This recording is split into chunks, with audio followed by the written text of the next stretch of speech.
ईद की नमाज का क्या तरीका होता है और इसमें कितनी रकात होती हैं और इसकी क्या नीयत होती है और इसमें क्या क्या चीज़ें किस तरह पढ़नी होती हैं, आज हम आपको यही वीडियो में बताएंगे।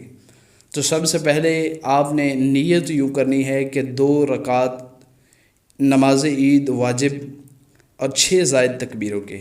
इन अल्फाज को ज़ुबान से कहना ज़रूरी नहीं, अलबत्ता आपके दिल में भी इनकी नीयत हो सकती है, क्योंकि नीयत दिल के इरादे का नाम है और ये चीज़ें आपके दिल में हों तो फिर भी आपकी नीयत हो जाएगी। ज़ुबान से इन अल्फाज को कहना और दोहराना ज़रूरी नहीं है।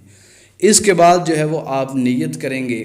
नीयत जब आप कर लेंगे, इरादा जब आप कर लेंगे, तो इमाम अल्लाह अकबर कहेगा और आप भी इमाम के पीछे अल्लाह अकबर कहेंगे। इसमें चूँकि 6 ज़ायद तकबीरें होती हैं, 3 तकबीरें पहली रकात में और 3 तकबीरें दूसरी रकात में होती है। जब आप अल्लाह अकबर कहेंगे तो उस सबसे पहले आप सना पढ़ेंगे, यानी सुब्हानक अल्लाहुम्मा व बिहम्दिका व तबारक अस्मुका व तआला जद्दुका व ला इलाहा गैरुक। और उसके बाद इमाम साहब अल्लाह अकबर कहेंगे और आप भी इमाम के पीछे अल्लाह अकबर कहेंगे।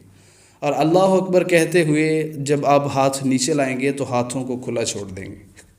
और दूसरी मर्तबा जब दोबारा अल्लाह अकबर कहा जाएगा तो फिर आप हाथ उठाएंगे और हाथ उठाकर कानों को हाथ लगाकर नीचे हाथों को लाकर फिर खुला छोड़ देंगे। और तीसरी मर्तबा जब आप तकबीर कहेंगे, अल्लाह अकबर कहकर कानों को हाथ लगाकर आप हाथों को अच्छे तरीके से बांध लेंगे। और उसके बाद इमाम जो है वो सूरत फातिहा की क़िरात शुरू करेगा।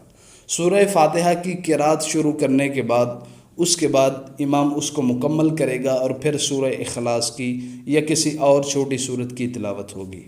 तो फिर उसके बाद आप रुकू करेंगे, रुकू के बाद सजदा, और इसी तरह सजदे के बाद दोबारा जब आप दूसरी रकात के लिए खड़े होंगे तो इमाम साहब क़िरात करेंगे। अब क़िरात के बाद और सूरत के बाद 3 तकबीरें होंगी। उसके बाद जब क़िरात मुकम्मल होगी, इमाम साहब सूरत पढ़ लेंगे, तो फिर आप जैसे ही इमाम अल्लाह अकबर कहेंगे तो आप अपने हाथों को उठाएंगे।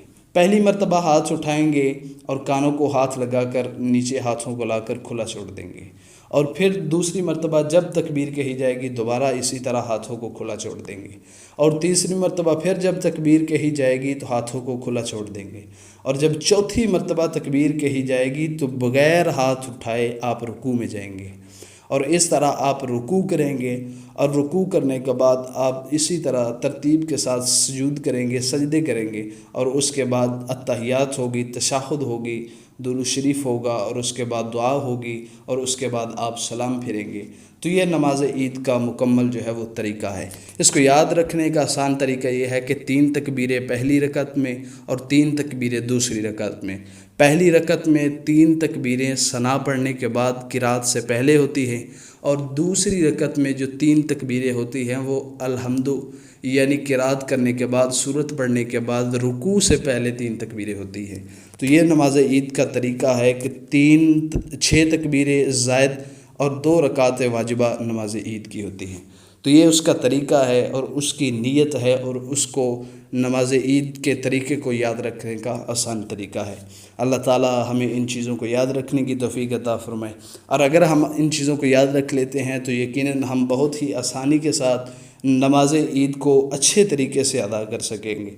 तो अल्लाह ताला से दुआ है कि जो हमने सुना है इसे समझने की तौफीक अता फ़रमाए और इसे याद रखने की तौफीक अता फ़रमाए, और सदका जारिया के तौर पर इसे दूसरों को पहुँचाने की और बताने की तौफीक अता फ़रमाए।